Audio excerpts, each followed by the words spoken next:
Most of you are trying to put lipstick on a pig. Your content is bad.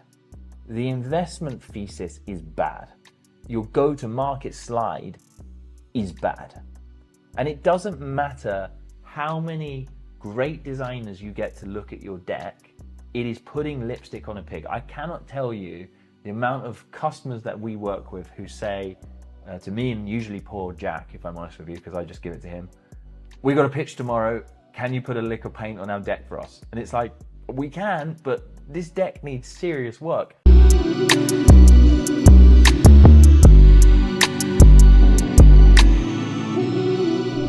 In this pitch deck masterclass today, I'm going to teach you why most founders struggle to raise money with their pitch decks, the mistakes that they are making time and time again that prevent investors reaching into their pockets and getting money on the table to join a business venture with them. I get sent hundreds of pitch decks every single year to review, and I see these key failings again and again and again.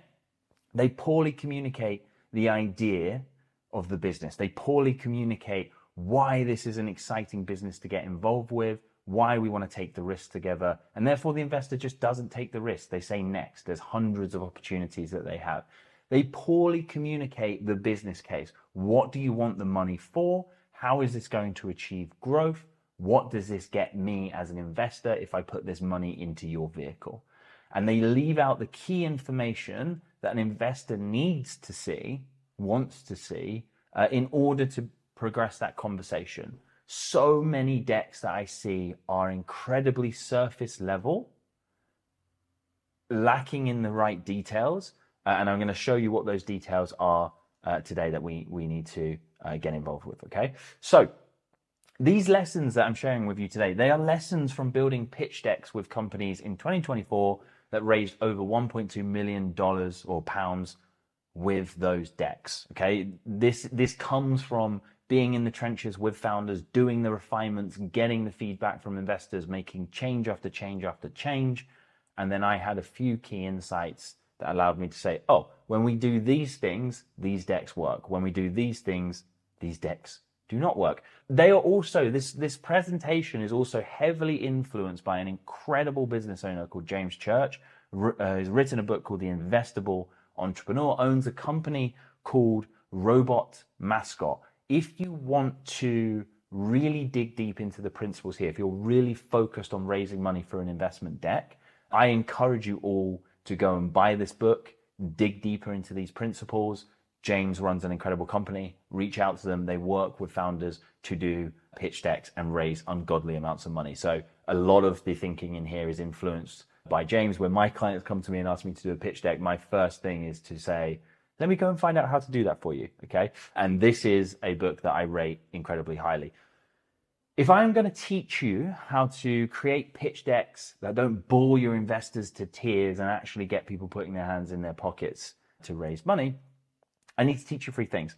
We need to tell you about the investor mindset. What do they want to see? Most of you don't know enough about what an investor wants, why they would invest, and what they're actively seeking from an investment opportunity, and therefore you don't raise investment.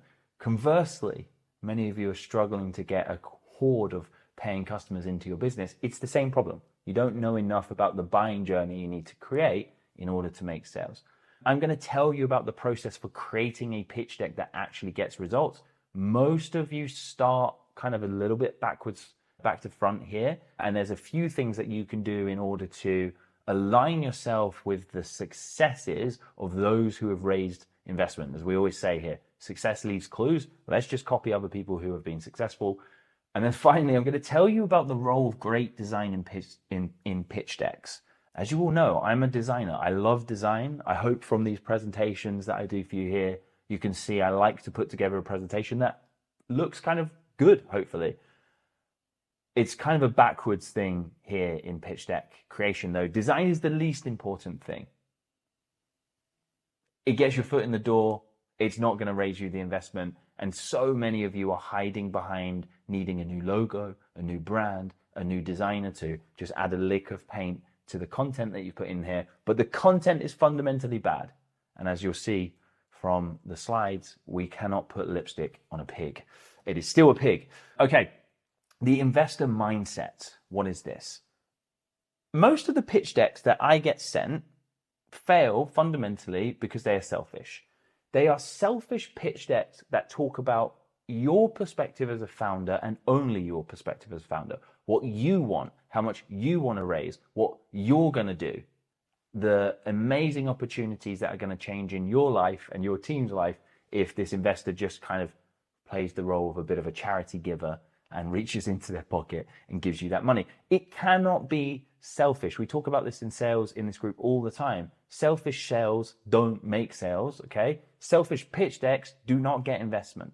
We must understand the perspective of the investor, what they want, why they want it, and how you can spoon feed them that, okay? Most of your decks, quite frankly, leave investors a little bit like this, looking glazed over and bored. Even worse, if any of you have been in an investment meeting where the investors get that glazed over look in their eye, they know they're not going to invest, you know they're not going to invest, and yet we've still got half an hour of the allotted pitch time left. We struggle through, we shake hands, they say it was a very good presentation, it was absolutely incredible, we'll definitely follow up. And then you both ghost each other because you know that's not what happened. Your decks do not contain the structure, the information, the exciting stuff, and the nitty-gritty details that are going to allow an investor to get truly excited about your business, okay? So let's change that today. As a founder, you are a strange beast. Most founders are incredibly optimistic.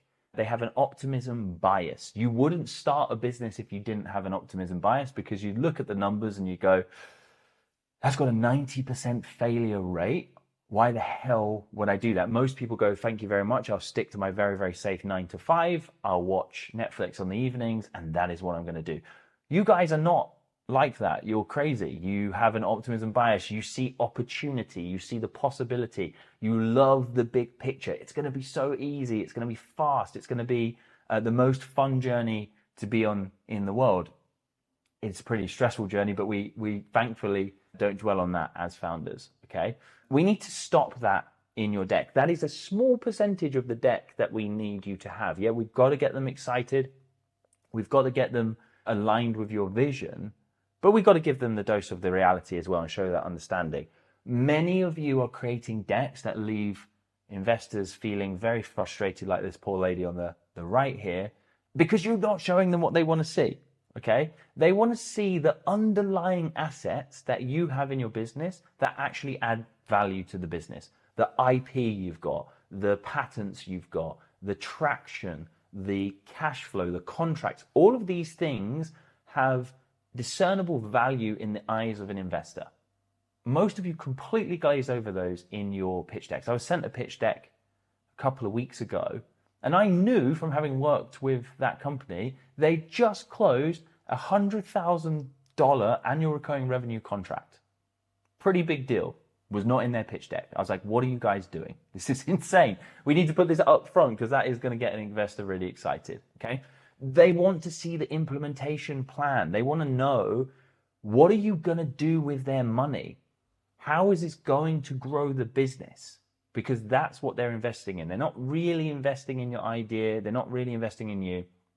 They're investing in a machine that you are creating, which is your business. And that machine is designed to take attention, turn them into customers, turn those customers into an outcome that people pay for, that generates profit, and in return gives them a growth on their invested capital. So they want to see the plan, how they're going to go, how you are going to take the company from where you are to where you want to be, the process of going from A to B. They need to know about the exit you are going to give them.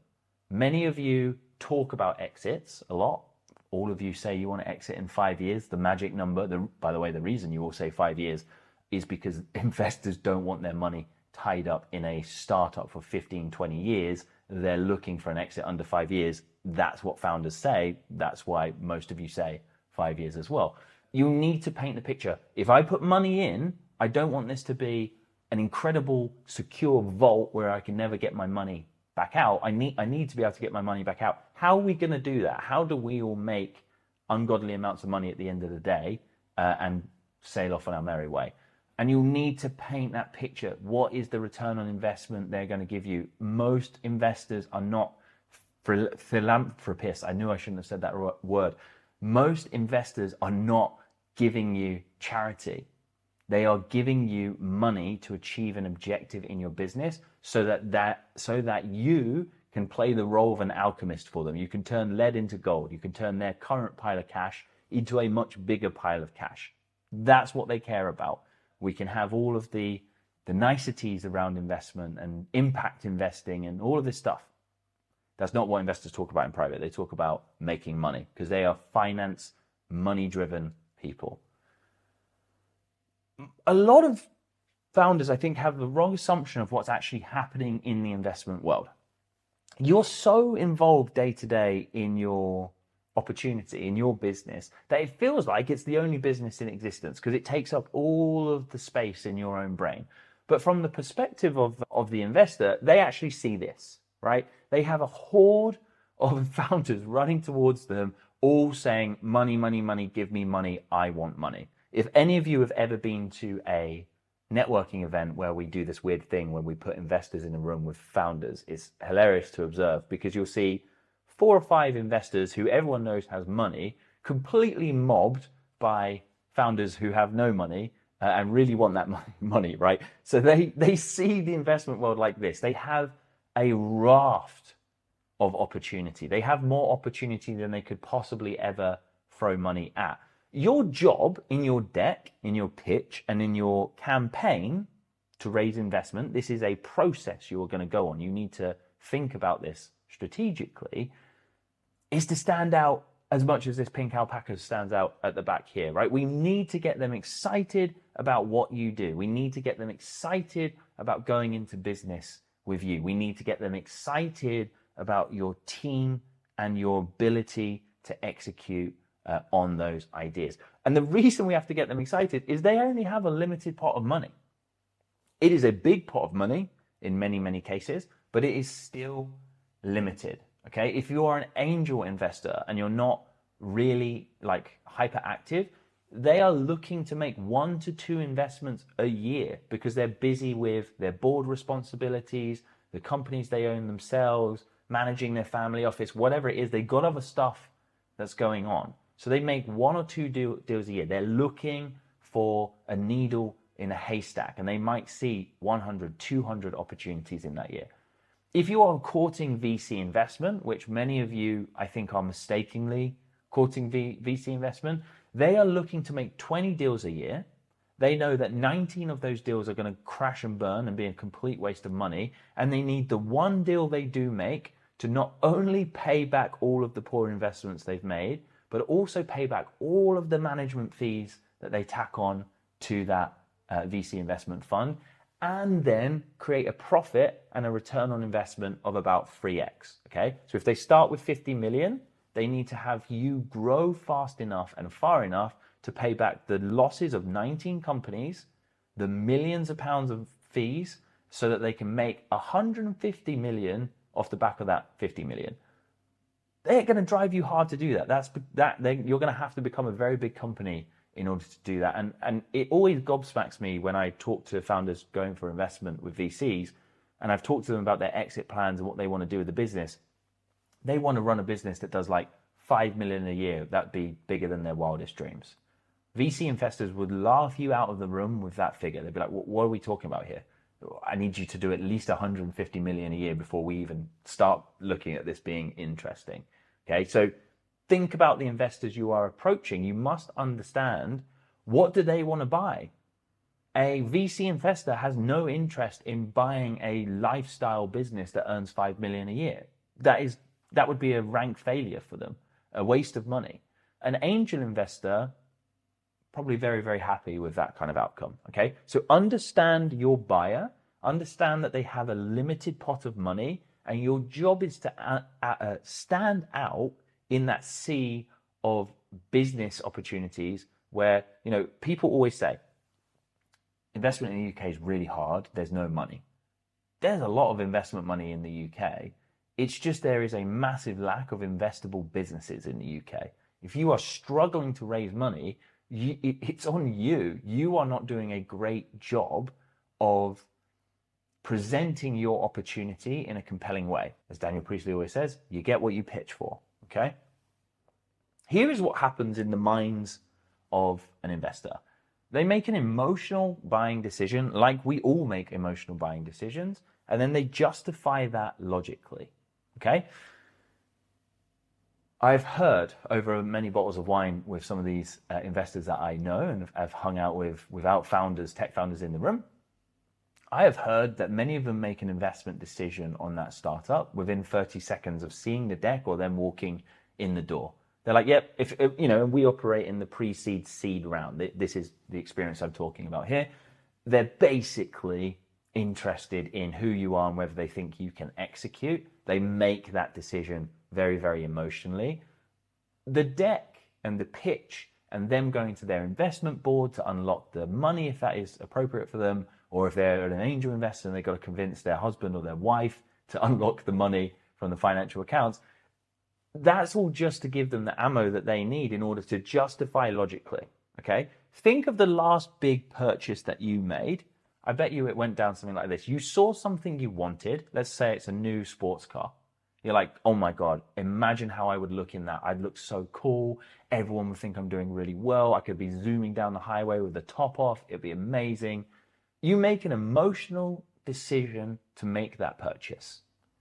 And then you start to look at the fees and you go, oh, but look at the safety rating of this car. It's best in class. We could keep the family so safe in this. It's got great mileage. It's really efficient. The insurance rates are really good. All of that is you lying to yourself about the emotional decision that you've already made. Investors do the exact same thing. So you have to get them emotionally engaged, and then you slap them with as many facts and figures that they need in order to convince themselves that they're not an emotional being, that they're a logical being making a logical financial investment. Okay, so that is the mind of the investor. This is what they're looking for. Great business opportunities that get them emotionally excited, that they can logically justify. They are looking for a return on investment. They're looking for your plan to take their money and triple it, double it, give them great returns for taking the risk of going into business with you. So how do we actually create these pitches when we want to close these deals? Hands up, how many of you start your pitches in this god-awful piece of software? Seriously, if you're still using PowerPoint in 2025, I don't know what you're doing. Please stop it. There's much better solutions out there. This is the wrong place to start. And the reason this is the wrong place to start is an example I will give you from the world of UX design. We talk about this in UX design. We call it solutionizing. Someone comes to us with a design problem. We immediately dive into Figma. We start pushing pixels around. We're like, it'll be this color with this border. Our mind is so focused on the design that we don't even question if the underlying idea, structure, or way we're presenting this is right. So the right way to do it in design is you start on paper, and if you look in any of my notebooks, I have thousands of horrible, horrible doodles of web designs, okay? The same thing applies in creating a presentation. If you start in PowerPoint, you are immediately in the process of moving things around, and you're more concerned about where am I going to fit this piece of text? How am I going to represent the go-to-market strategy? God forbid you have one of those slides that says, here's our competition, here's how we're better than all of our competition, totally objective measurement. This is the wrong place to start. What we're going to do is we're going to write. Many of you have had conversations with me ever when you're struggling with a problem. I say, write, just write. And writing will give you clarity. The reason it gives you clarity is we get to explore all avenues without having to worry about whether we're creating something good. So when we create pitch decks with our customers, we'll get them to write like 40 to 50 pages of information. Just what is the problem? What are they solving? What is their industry? How are they better? Why is their team really good? What is the go-to-market strategy? What are they raising money for? All of these things just pours out of them in a subconscious kind of writing method, right? Where they're just typing and more comes out. They get clearer and clearer on what it is that they're doing, okay? This is the double diamond design thinking methodology, but I'm applying it here to creating a pitch deck. you expand in the first left-hand side of this triangle, you're expanding the possibilities. No investor is going to read 60 pages of information from you on an initial pitch, unless maybe you're someone like Sam Altman or Elon Musk, where they might do that, right? They've earned the right. They're not going to do it. So we expand and then we delete. We start to coalesce back into PowerPoint. We start to say, once we've got that 50 pages of information, we probably have enough information now where we can start to put some of it on slides, and we delete. I think every deck that I got sent for this experiment we were going to run, far too many words, like walls of text jumping out at me. And it's not how people digest information. It's not how a good presentation should be given. We need to say less, but with what we say, with what we do say, we need to say more. Okay, so we delete, and then we move into this testing methodology where you're going to present that once we've got a great presentation designed and kind of built. You're going to test it only with investors. I can't tell you how important this is. Many of us will start to share our decks with like mom, dad, sisters, brothers, cousins, whoever will literally give you the ear. Okay. That's the wrong way to go, because they will give you, because they feel like they need to give you feedback because you've asked for it and hopefully they like you. They will give you feedback, but they're not your customer. They've never probably invested in a business before into the level of an angel or a VC investor. They might have bought some shares, but they've never probably done deep due diligence on an individual company. So their advice will mislead and confuse. So you basically put the blinkers on. You say, I'm only going to listen to advice from the kind of investor that I want. That means if you are looking for investment from those angel investors, you take advice from angel investors on what your deck needs to have and how it needs to change in order to get them to make a purchase. If you are going for VC investors, we only take advice from VC investors who invest into our sector about our deck, okay? So we limit that, we test it, and then we refine. Delete. That is the process. This is the mental checklist that investors are going through when they're looking at your deck. You get the first impressions as you open a door. Is it nice? Does it look professional? Yes. But does it have the required information that they need? Is it there? They scan that deck very quickly. They don't read it page by page. They scroll through. They're like, yep, there's the go-to-market slide. There's the ask. Here's the team slide. That's what they look for. Then if they're interested, if they've been hooked by what you've said in that initial scan, and you've sent along your financial model, your business plan, your marketing plan, anything else that they've asked for, financial projections, they'll start to cross-reference and say, is what is in your business plan and your financial projections, does that align with what you've said in your deck? And there's a trap here, because as you refine your deck, as you get feedback from those investors, you'll change your deck, and you often forget to go and change the underlying assumptions in that financial model or the financial projections, okay? So always make sure that these things are kept in alignment, because great founders are detail-orientated around these things. They make sure that what we're sending across puts your opportunity in the best light possible.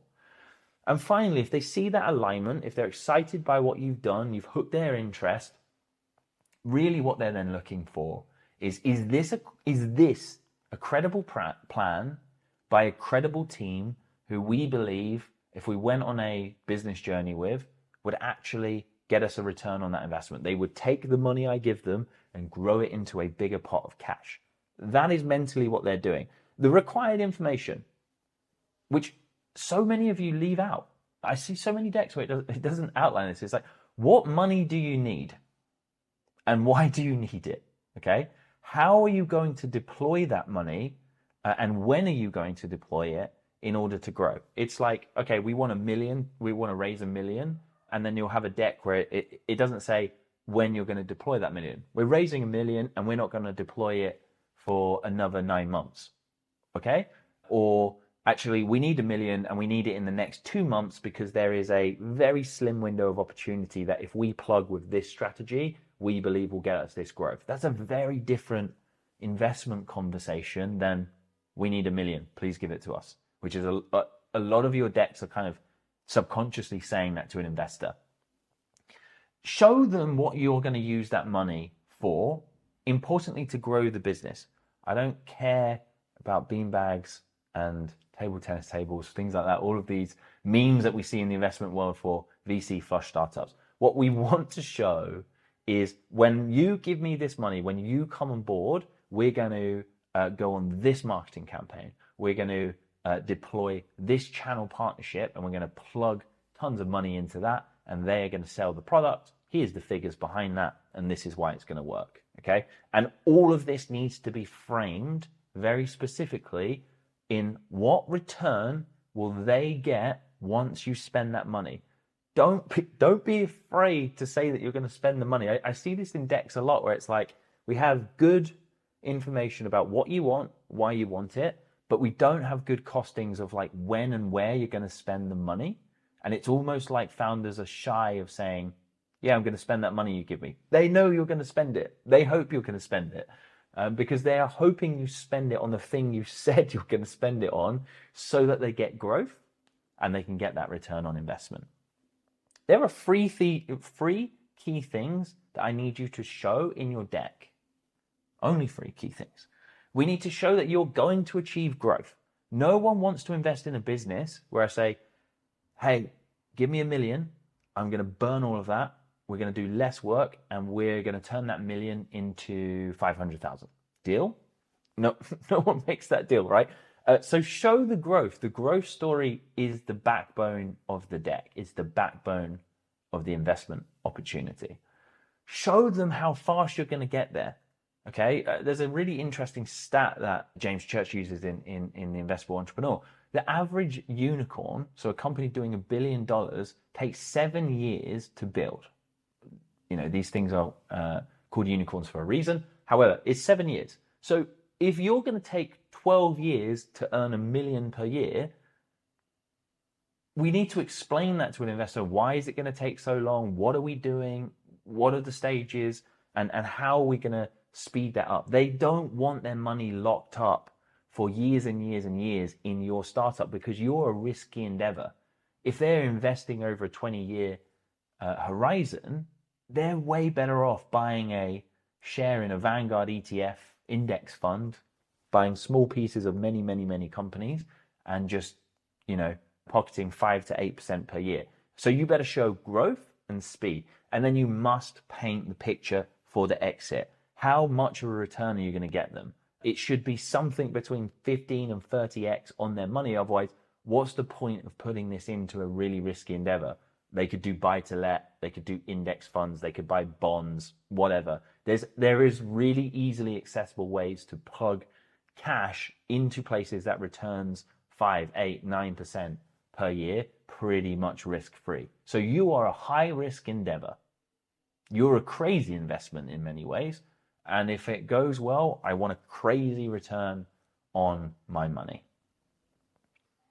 Interestingly, 80% of investors say they are sector agnostic. They will invest anywhere that they can find a good business opportunity where they like the sector, they feel like the sector is healthy, growing, and is a good environment for a business to thrive in. And they like the business, they like the idea, they believe in your thesis, your story of how you're going to beat the market and grow faster than other companies in that sector. And they like you guys as a team. They want to buy into you. Like, you know, this is a long-term relationship, really. And getting divorced from an investor is very hard, very painful, very messy, and doesn't usually end very well. So, you know, they're going to have to like you. And you should like your investors. Don't be a founder with no standards. Have standards. Interview your investors back and be very careful about who you allow to buy pieces of your business. Many of you are, we talk about all the time here, the promiscuous business owner. You have low to no standards on who will give you money. You're just like, I just need money, let's go. So most of the investors are sector agnostic. The reason that is interesting when you create your pitch deck is your pitch deck needs a specific structure. It needs to do one thing. Yes, it paints the growth story. It paints the speed that you're going to get there. It paints the opportunity that's really exciting. But your investor is very, very likely, if they're sector agnostic, to be uninformed about your sector, your business. They don't know all of the nuance. They don't know the legislation changes that are going to give you a leg up on everyone else. They don't know all of the structural issues with the competition or the business case or why customers buy. You have to take them on a journey in your deck, and you have to illustrate to them. This is exactly why I want you to come on this journey with us, okay? And you have to take them from uninformed to very well informed in your deck. There is no perfect structure for doing that in your pitch deck. Doesn't exist. I can bet you one thing that most people in this room have done when they've created their first decks. You Google perfect pitch deck structure, SaaS companies 2025, and it sends you a list of here's the 30 slides that every startup must have in 2025 to raise investment. Do you know what happens when you do that? One, you build way too many slides that you don't need. Two, your deck looks like every other founder's deck who has done the exact same thing and Googled what structure they should put on their pitch deck, okay? So we're just looking for a way for you to understand the information that you need to feed to an investor to get them excited and to buy. This is the gold dust from the Investable Entrepreneur book that James Church wrote. This sequence here, I absolutely love. So this is the structure that your pitch deck should follow. It is a 5-point plan. It doesn't say it's 5 slides. It could be 30 slides. It could be 60. I wouldn't recommend it, but it is a 5-point plan, and it aligns with a storytelling framework. And I love frameworks that align with how good stories are told because they are powerful. People buy into stories. We always tell you guys in these sessions, lean into your story. Your founder's story is absolutely one of the most powerful things you can do to get people to buy into your vision and into the dream. This aligns with that. So what are these stages? In the hook, this is page 1 and page 2. You must absolutely slap them around the face with the big problem that you are solving and why you are an exciting business to work with, okay? So many of you, I see the title slides are basically name of company, date, second slide, you're already into the weeds with your idea. And I'm like, what is this thing? What are we doing? You haven't taken the time to really get me excited about this. And, you know, we helped a company raise 500,000 from some of the biggest banks in the Middle East. This was the gold. We had so many pitches to those banks that just were completely no one was buying, no one was investing. And the thing that we worked on with that team was just the second slide. We had, I think, probably like 30 or 40 different iterations. We were just trying to boil down the problem that they solved into one very specific problem statement that, you know, when we really nailed it, we combined an image of all of these crazy receipts. They're a receipting company that your receipts go digitally into your bank when you tap it, right? So a wallet full of receipts and a statement that basically allowed the investor to put themselves into the shoes of the user of this product, where it's like, say goodbye to taking photos of your receipts for expenses. And that immediately just framed the rest of the presentation because those investors have suffered from that problem themselves, okay? So the hook is all important. You have to hook them because if you don't, they basically scan through the deck and you're on the bottom of the pile. The essence is where you start to ramp the ante up a little bit and you start to define where are you operating, what sector are you in, what is your product, who is your team. It's that kind of information. So it's not super detailed, but it starts to set the scene. It starts to introduce more of the story of who you are and what you do to those investors. As part of this experiment, I was sent a deck. I'm not going to name them. I was sent a deck. There was no screenshots of their product in any of those slides. And it left me, I knew their business, but it left me wondering, I was like, is this a product business? Is it a service business? Are they just really ashamed of how the product looks? And that's why we're not introducing it. So think of that from an investor standpoint who doesn't know you, they don't like you, they don't trust you, they don't have that with you yet, if they can't see what you're doing very clearly, they're looking for reasons to reject you. Don't give them a very easy out. And it's a great storytelling framework again, which is show them, don't tell them. Show them the product. Show them the change that you make. Show them the team. Get photos in there. Put a face to a name. Okay? So that's what you're doing in the essence section. And then evidence is the place where they're at maximum excitement, and we start to give them the light bulb moment. Okay? The light bulb moment here is this team solving this problem is really exciting. So this is where you start to shout about your partnerships, the awards that you've won, the traction that you've got, the number of customers you've already got inside that business. This is exactly where you build that logical case up for getting excited about the business. The deck that started me off on this, they had signed a contract for $100,000 annual recurring revenue. I know that because I know their business. They send me their deck. That's a really exciting point that, it's a lot of money for a startup to have. And it's a 5-year contract. So it's $500,000 of revenue that they're going to bank off the one contract. And it was contained in the last slide of the deck. And I thought, why are we not leading with this? Because every other piece of information, when framed in the context of, we've got a guaranteed 500 grand coming in, is way more interesting to me. So you must build that evidence, show the partnerships, show the awards, show the traction. How many customers have you got? How much are they paying you? How many new customers are you getting per month? Build that excitement. Number four is the plan. This is where we get really detailed. This is the go-to-market strategy. It's like one of the most important slides that you will generate. When you have the money and you know your kind of business fundamentals and you have the traction you've got, what are you doing with the money in order to scale that business? The go-to-market slides that I see regularly are like really fluffy. Investors are numbers people. They are data-driven people. They will have spreadsheets coming out the ears when they model your business. Your go-to-market strategy better be plugged in with as much real data as you can get. And the pushback I get from founders here is, I don't have any real data. I don't know how much it costs to acquire a customer. I don't know how much we're going to spend on advertising.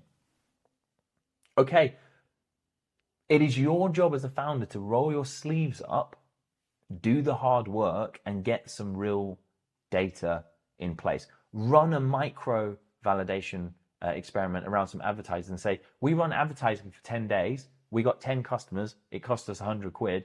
We're now scaling from that baseline up to here, and we'll think we'll become a little bit more efficient because we'll get better at it. So that's our basis there. Or, we've sponsored these influencers to do 5 posts about our product. Here was the interest that generated. That's achievable for you guys. We're not saying you need to run a whole campaign, but do some micro validation of your thinking. Say, the reason we want to go on this plan is we've micro tested it. It worked. We now need your money. We've built the rocket ship. We need your money to pour into it to get to that site, right? So plan. That is the financial projections. It's the go-to-market slide. It is the stuff that is the nitty-gritty details of your investment opportunity that they're going to get excited for. And then the all-important thing, which so many of you don't have this slide, but it's the ask. This is a sales conversation, right? You're asking for a sale. How much money do you want? When do you want the money? How much of the round do you want an investor to fill? Maybe you're looking for one investor and they need to be able to do the whole round. Or you're looking for 5 investors and they can do a fifth each. Let them know what is the terms of the deal. You've just done all the hard work through your deck, getting them really excited about who you guys are, the team, the opportunity, the product, and how much you're going to grow, how much money they're going to make with you. And then so many of you fall short because you don't have a really clear ask in the product that we need to do. Okay, so make sure you ask for some money. I know it's scary because people might say no. Seeking rejection is really important. One of the people in the 100 Club, last week, we said he had an unpaid bill, and I said to him on the call, ask for that to be paid now. And by the time we finished the call, He'd got $5,000 transferred to his bank. He was scared of the rejection. Seeking rejection will do really good things for your business. So seek that rejection. Okay, the role of great design. We're only going to touch this very lightly. Maybe we need to do another session on like how you actually make yourselves look really good. The role of design here, fundamentally, people don't read. My job as a UX designer, web designer, all of the design positions I've ever held would be so much easier if people would just read stuff. But they don't. They hate reading. What they do is they scan. They look at stuff in a flash. They scan for interesting visual cues or hooks. If that hook is good enough, then they might give you the time to spend a second or two reading the copy, and that copy better be really good in order to retain that attention, okay? So you need to create your deck with this in mind. The investor is not going to read War and Peace. You haven't earned that right from them. They might read a handful of words per page, but if the decks that I've been sent by most of you are anything to go by, or the decks I've worked on, you all have far too many words in your deck. I know there is so much that you want to be getting across, but you need one good idea per slide and a handful of words at the maximum, okay? We always play a game here at Minimal Viable Launch, and you'll hear me say it whenever we work together. You get $100 for every word that you are able to delete from that deck. It is that important. If you can say something in 3 words instead of 10, you have a more succinct distillation of your value. It is easier for a busy investor who sees 10, 20 decks a month to just get it, okay? The hard part about deleting words is you can delete too much and remove the context or the value. So I'm not saying, look, if it's more than 5 words, your slide's wrong. It's just challenge yourself. Format things in bullet points. Delete words. Delete repeating sentences and things like that, okay? And this lovely image that I managed to create with AI today. The role of design is this. Most of you, man, it's such a horrible image. I can't believe AI generated that. Most of you are trying to put lipstick on a pig. Your content is bad. The investment thesis is bad. Your go-to-market slide is bad. And it doesn't matter how many great designers you get to look at your deck, it is putting lipstick on a pig. I cannot tell you the amount of customers that we work with who say to me, and usually poor Jack, if I'm honest with you, because I just give it to him, we got a pitch tomorrow, can you put a lick of paint on our deck for us? And it's like, we can, but this deck needs serious work because you've got 1,000 words. It doesn't say anything. It is missing all of that key information we talked about. And we can make it look pretty, but fundamentally it's a pig in lipstick, okay? So spend the time, think back to that double diamond approach. Spend the time writing first, just in Word or Google Docs. Write. Writing gives you clarity. When you are in the pitch, you will articulate your point in a much more succinct and beautiful way because you've written about it. You've basically authored a small mini book on your business. You are the expert in your business. You'll know the numbers. You'll know the thesis. You don't need to memorize any of your slides. Then we circle into the structure that we talked about, where you're giving them the hook, you're giving them the essence, and then you're really getting them bought in to the opportunity in that business with the plan and the ask as well, okay, with the evidence as well. And then and only then do I want you to start, I need to get that off the screen. Then and only then do we start to put the design layers on. Design is great. It's like a great first impression, okay? It doesn't sell, and I know it doesn't make sales because I had an existential crisis as a designer. A good friend of mine was telling me about this Word document that he had driven £180,000 worth of sales through linking it in his YouTube description. I was like, this Word document must be amazing. Like, it must have beautiful typography, images, nice title structure. He shares this with me. This document was awful. It was Times New Roman, one of the worst fonts ever made. There was no structure. There was no typography hierarchy. There was no even font weight differentiation, right? As a designer, I was like, this thing is absolutely a dog's dinner. And yet the content was so good that people would watch a YouTube video, click on a dodgy Word document link, and then stick their credit card information in a Stripe payment link linked inside the document. If you're not raising money, it's not because your deck is not designed nicely. That might get you a foot in the door. If you're not raising money, it's because you don't have an investable business, or much more likely, you're not communicating the exciting opportunity that is your business. Okay, so if you are brave enough, guys, in the comments, I'm going to add my Calendly link, and you can book in a 30-minute session with myself where I will roast your pitch deck. We'll get into the weeds with it. We'll give you some one-to-one feedback, and I will give you some tips based on the principles that we have talked about here of how you might improve that. So that will be in the comments, the comment section below for you. And I hope that you agree that I have done enough here now to show you a little bit more about the investor mindset. Why do they want to buy? What are they buying? And what do they need to see to buy? I have given you the structure, the process for how you're going to go about creating a really effective deck. You start by writing, you delete tons of the information, you put it into that lovely structure that James Church outlines in his book, The Investable Entrepreneur. You select the right slides for your opportunity based on the realities of your business. And then we refine with good design. We delete, we have great title structures, we minimize the amount of copy, and we go from there.